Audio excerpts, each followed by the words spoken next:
Estamos con Jorge Cuello, que es politólogo, licenciado en Ciencias Políticas, historiador. Licenciado en Historia. Licenciado en Historia, bien, Eso. bien. Bueno, error de aquí del amigo que nos proporcionó el contacto, Jorge Ripani, te voy a matar. Te voy a matar. Él sabía. Un gran abrazo Sí. para Ripani. Si hay algo que odia el periodista es que da la contrapierna, ¿no? Así que nunca se equivoca el periodista, nunca tiene No esa sabía. virtud para equivocarse, ¿no? No, Siempre no se sabía. equivocan otros, es como algunos políticos. Licenciado en Historia, historiador, y has analizado y analizás el tema de lo que fue el asesinato de José Ignacio Rucci.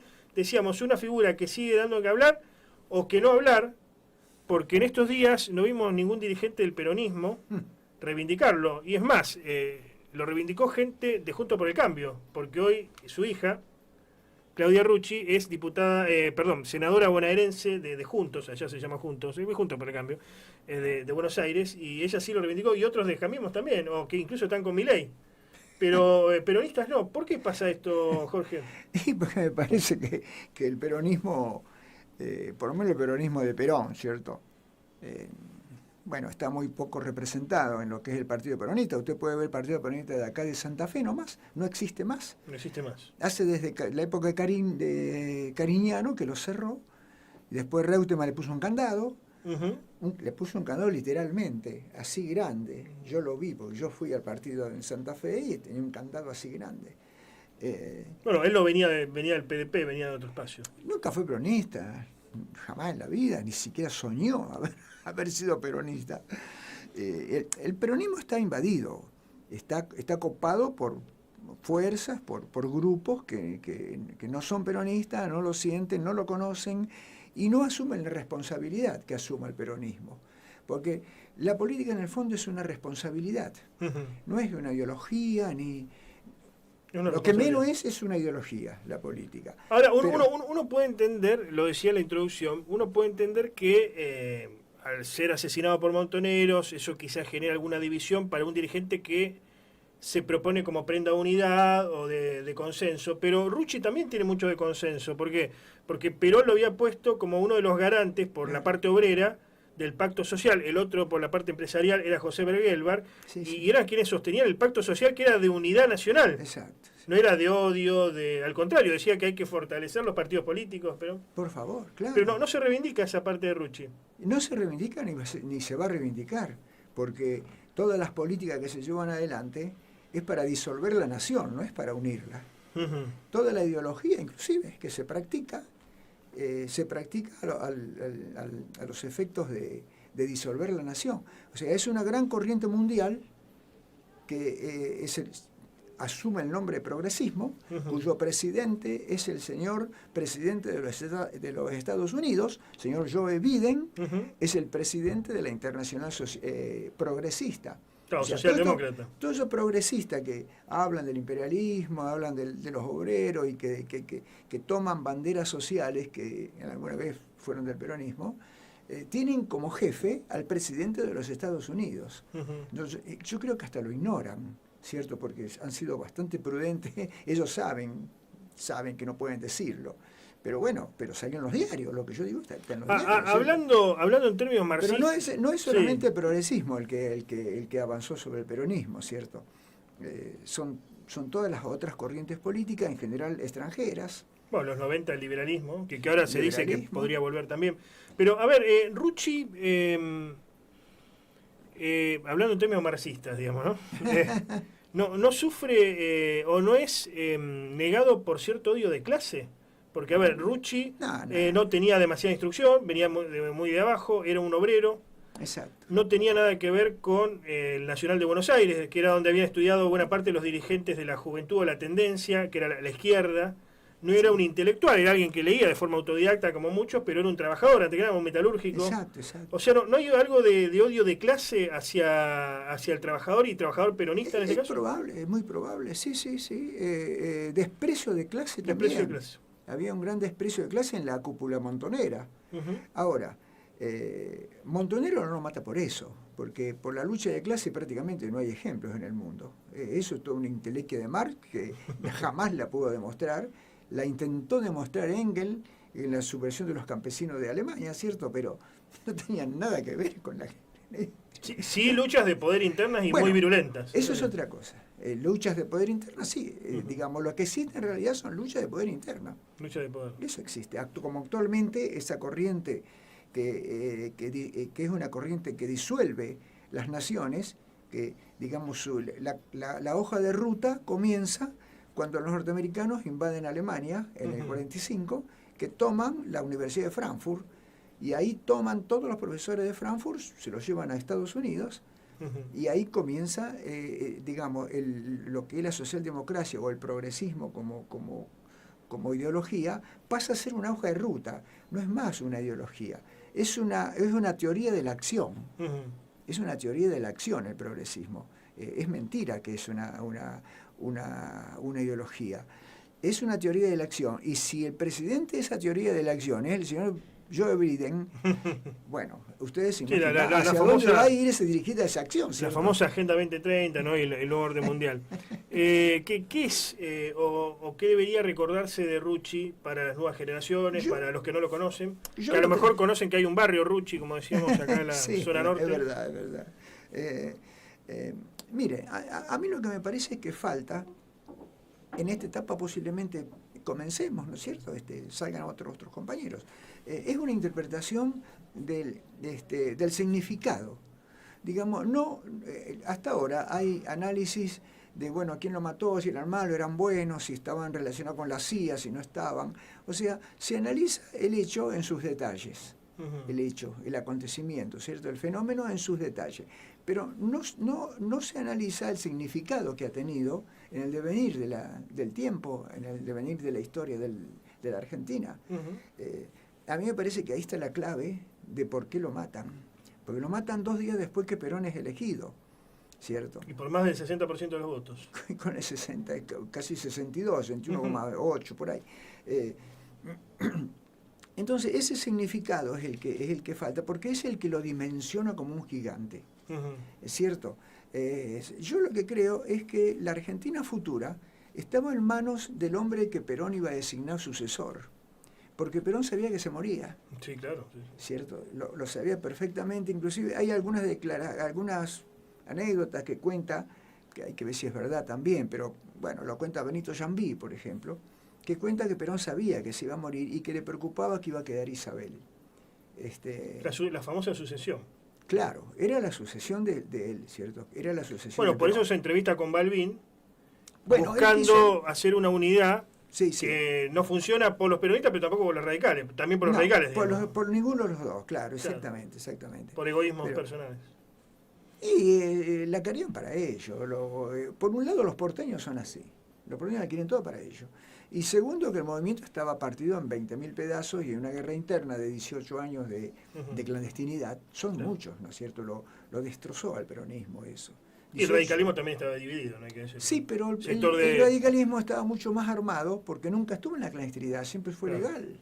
Y al contrario, participó de todos los gobiernos. Sí. Participó de Frondizi hasta Lanús en todos. Claro. ¿Cierto? Le ponía a los ministros, los intendentes, los jefes de comunas, los diputados. ¿No queda Rucci también un poco en el medio de, ¿cómo podemos decir?, de la necesidad de los sindicatos de reivindicarse como tales? Porque, a ver, para hacer el pacto social era planchar los salarios en un momento donde estamos por empezar a tener la crisis del petróleo. Sí, después viene la crisis del petróleo. Exactamente, que esto va a repercutir duramente en la economía. Sí.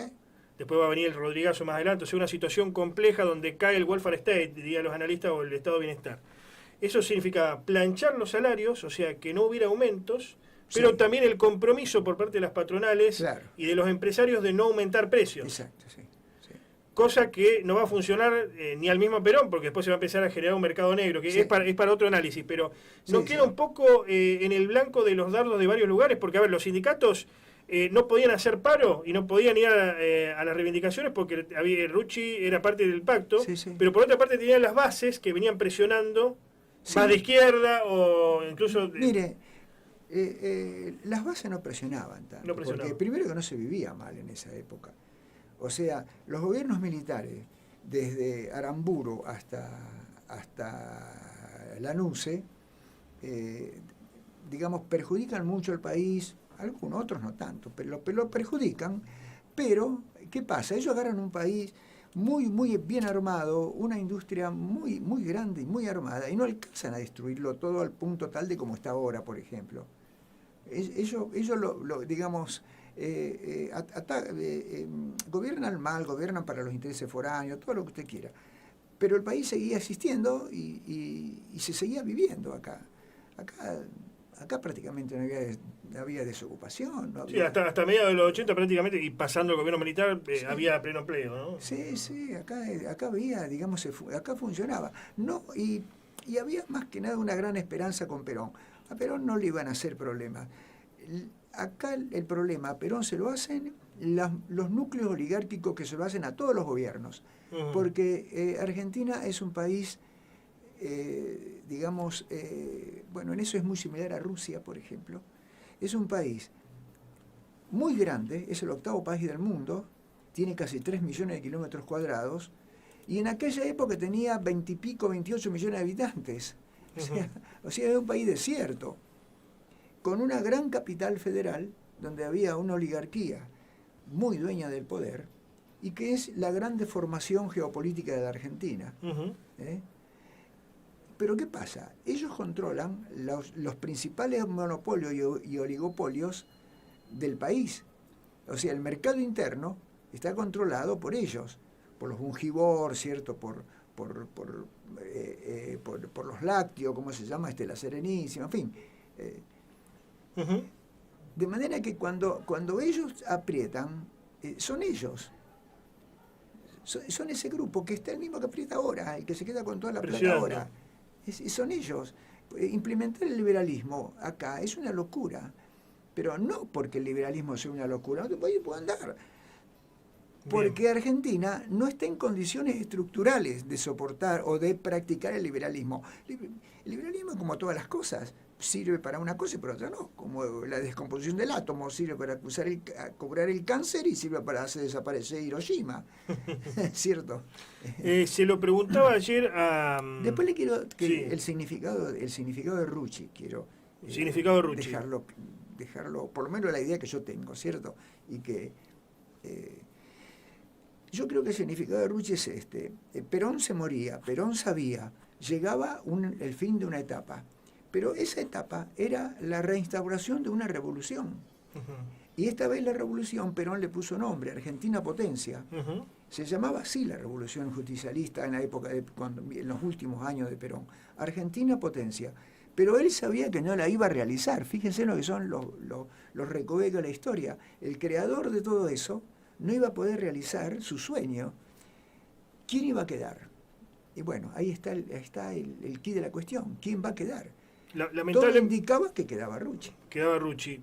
O sea, podría haber sido el sucesor de Perón, Rucci. Para mí era el sucesor. Y además Perón era un conocedor del lenguaje simbólico también. Perón era muy conocedor del lenguaje simbólico. Pensándolo en retrospectiva y haciendo ucronía, digamos, contrahistoria, hubiera sido un Lula, una suerte de Lula. Claro, una especie de Lula. Antes de que existiera Lula, digamos. Antes que existiera. Pero nada más con la diferencia que Lula es socialdemócrata y Rucci era peronista. Claro. Y hay una diferencia allí. Una diferencia. No es mucho, pero hay una diferencia. Lamentablemente nos queda poco tiempo, bueno, pero le voy a hacer te tuteo acá. Bueno. Esto es Argentina. Tuteamos. Y Rosario. Te voy a hacer la pregunta que le hacía ayer a Aldo Dudevich, historiador. ¿Hacia dónde va el peronismo hoy? ¿Cómo? ¿Hacia dónde va el peronismo? Quo vadis peronismo? Algunos dicen que hay una vuelta a los 90, otros que no. No. ¿Vos decís con Massa? Claro, sí, va. ¿No? Vamos a una apertura más de los mercados, eso lo dicen todos los economistas. Mirá, pero ¿dónde va el peronismo? Mira. Cristina ya prácticamente autocorrida del poder. Sí. Alberto Fernández ni corta ni pincha. No, ni corta ni pincha. Massa, alguien que venía de la UCD, hoy por hoy ministro de Economía y principal candidato. No importa. Mire, mirás, ¿cómo es tu nombre? Antonio. Antonio. Yo creo que Massa tiene una oportunidad histórica y creo que se dio cuenta. Massa puede ser un nuevo Perón. No como el general Perón, un gran estratega, un gran ideólogo, como fue el general Perón, sino un nuevo Perón, porque administrar el Estado y la sociedad para la nación, para adentro.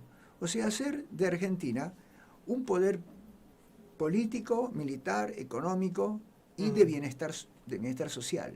Pero Massa está en esa coyuntura. Massa lo puede hacer como no lo puede hacer. Si instaura el liberalismo o reinstaura el liberalismo, no lo va a hacer. La socialdemocracia tampoco lo puede hacer. No lo puede hacer porque la estructura económica argentina no lo permite. Bueno, estamos en un momento donde se están cerrando la economía, no como en la segunda posguerra, pero de alguna manera hay cierto estilo autócrata que se está imponiendo. Así que podría ser Bueno, peronistoide, una circunstancia peronistoide. es una circunstancia peronista, es a favor del peronismo.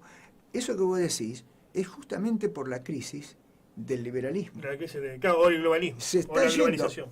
yendo el liberalismo y no está surgiendo nada todavía. Bien. Estamos en esa, pero el liberalismo no tiene más posibilidad de existir. O va a existir el globalismo norteamericano, que es la disolución de las naciones y una oligarquía mundial que se llama la élite mundial, que son esos famosos, ¿cierto? ¿Cómo se llama esto? Que se reúne en Suiza. El G8. Bueno, el G8, el G7, todo eso, ¿cierto? G8 era, sí. Los Bilderberg. Exactamente. Bueno, son todos ellos. Jorge Cuello, muchas gracias. Bueno. Un gusto. Después va a estar subida la nota a nuestras redes. ¿Cómo se contacta la gente con usted, con vos, que quieran contactarte? Bueno, yo tengo un correo que lo uso para esto. Digamos el correo. Es jorgecuello.personal@gmail.com. Perfecto, muchas gracias. No, gracias a vos, te agradezco la invitación. Muchas gracias.